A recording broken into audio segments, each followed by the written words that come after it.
If you've ever wondered what actually makes a teddy bear goldendoodle calm, confident, and connected, this is the week you don't want to miss. I'm Rachel, and these 9 little teddy bears are already showing us exactly who they are.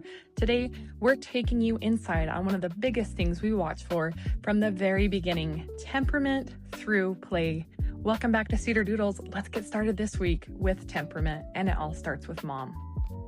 A big part of what you're going to see in these puppies starts with mom. She's naturally calm, just like you saw, deeply connected, and incredibly people-oriented. And that really sets this baseline for temperament in this litter.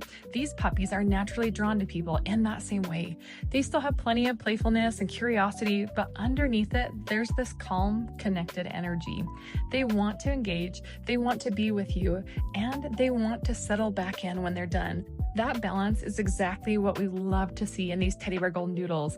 I've got some little helpers with me today, and we're going to show you this right here. Yes, at 3.5 weeks old.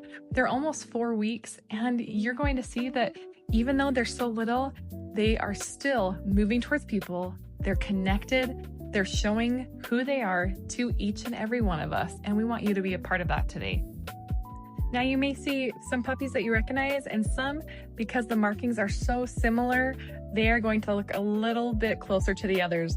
My daughter is holding Wren, and she has Cove and Sweet Honey. In the middle of the floor with the heart painted on top of his head is Beck. You can see Woods walking across the floor, toddling. And of course, Olive, she just got picked up by my daughter. And there is Ford, my son in the orange shirt is holding him. And of course, we do not want to miss, like I said, back there is Woods. And don't forget Brooks. He is in the center, and he's kind of in the center of this whole little pile for a while. He is such a sweet little guy, always drawn to people. I want you to notice how each one of these puppies, even though we have this area, they can pick whoever they want, they naturally are going to crawl in people's laps. That says a lot about a puppy this young. Normally at this age, puppies aren't moving that much, and they aren't really being able to decide like, hey, I want to come by my people, but these guys already are. I mean, look at Brooks right here and his sister. They're already challenging this wobble board. They're not freaking out, screaming, crying. No, they're just hanging out. Ford's the same way, and we're going to go ahead and put Beck up on here as well. So of course we have Sweet Wells. In front, that is actually Sweet Little Wren, and then behind that was Brooks. You can see everyone is in for the cuddle pile. These guys absolutely love to be with their people. There's Ford and Beck right there. We're going to take Wren off of this, and we're going to take this wobble board away because obviously it doesn't faze them. We want to introduce this movement, but today we're just going to show you the temperament of these guys. They're already curling up next to us, totally fine just sleeping, and of course just hanging out with us. We have Sweet Little Wells. He's the one that has the amazing white markings. And here comes Ford toddling over to see what we're doing. Some are naturally more outgoing, others are more reserved, and they're just okay hanging out with us. These guys are going to have a mix of the best of both worlds. The biggest misconception about temperament that I would love to delve into today is it's not something we decide from one interaction or one play session. Sometimes people think, well, if I just came to your house, I'll take whatever puppy runs up to me. Well, the chances are here, every puppy will run up to you. They want to be with you. They want to sit in your lap. What we are looking for is which puppy is going to best fit your level of helping train a dog. And that starts right here. We are going to look at these puppies over the next several weeks, like we already have been doing. For example, we know that Ford is more outgoing. He's going to do better with treats, praise, and maybe play as a reward. Someone like Honey, she's going to do good with just verbal, good, yes, words like that. Someone like Beck, he's going to be in the middle. He may like a few treats for praise and training, and he may be fine with just a few words. Someone like Brooks, who's so people-oriented, he is going to be able to be trained by just words alone. You can give him treats, but his love language is actually going to be when you say, yes, good. Let's start right here with each of them and go through their personalities, starting with Wells. Wells is kind of a more laid-back boy in this litter. He is the lap snuggler. He loves to come just crawl up in your lap and loves to be held. Next puppy that we're going to go through, of course, is Sweet Woods. Woods is a little bit more outgoing. I would say with him, he's going to be a mixture for a family that likes to go and do things and have a dog that wants to hang out with them. He is along for the ride and wants to be with you wherever you go. Up is Sweet Cove with the phenomenal white markings. Cove is outgoing, he's playful, he's fun. I would say right now he's showing us he's like a mid-energy kind of puppy, meaning that he's gonna love to go out and do things, and he's good for snuggle time.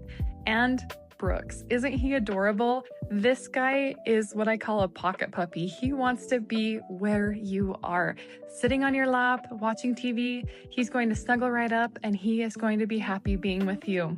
A dog like this, like I said, is going to thrive on just praise for being able to have that as a reward. And so that's important to note that. Can you see Beck with his little hand-painted heart on his head? He's a middle-of-the-road puppy like we've talked about. He's down for going wherever you want to, and he's good for just hanging out. Right here is Sweet Olive. She's a little bit more outgoing. She's got a little feisty, spunky spirit, and we have loved that about her. Next up, we're going to show you just kind of some interactions of these guys hanging out, but let's first show you Wren. She's kind of like her brother Brooks. She's a little bit more outgoing and she's a little bit bigger, but you can see where we call these guys the twins. Honey, she's a lap snuggler. She's going to be really small. Personality is so much like her dad's. She's happy-go-lucky and she's glued to wherever you are. Like I said, she's one of the smallest in the litter. If you're looking for a small, definitely look at Honey. Look at these different faces from Sweet Cove right there. And of course, we're going to show you sweet little Wren again because she is one of the smaller ones in the litter. People have asked which are the smallest. This little girl, Wren, is one of them. But can you see everybody else right here? Brooks, right there we have Cove, Brooks, Beck, we have Wren, we have Olive, and of course Sweet Honey. See how they're just hanging out in everybody's arms? They're totally fine with whatever we're doing. They're totally wanting to be with their person, and they are totally chill with what we're doing. These dogs have a playful side to them. They like to get out and see what's going on. Like you can see Woods is toddling over to see what we're doing over here. But as far as personality goes, you can't beat the dog that has the off switch. And that's what's the most important. We want a dog that is calm and connected, that crawls up in your lap, just like their mom right there. We've also been working a lot this week on potty training. You can see this right here. We have our potty area. It looks a little messy. That's a good sign. That means they're using it. They're leaving their bed. They're coming over here and going to the bathroom. We've been working on this and you can already see this start to happen. I hope you've enjoyed watching this with us, watching them actually in motion, crawling into people's laps, laying down, relaxing, and being totally content with us. That's the fun part. We're starting to see who they are, how they learn, and even how they're beginning to handle potty training. Over the next few weeks, we're going to cover the personality traits even more, and we encourage you to keep following along because we want to show you not just how these puppies grow, but how they think, connect, learn, and become the teddy bear companions they're meant to be. We'll see you next week.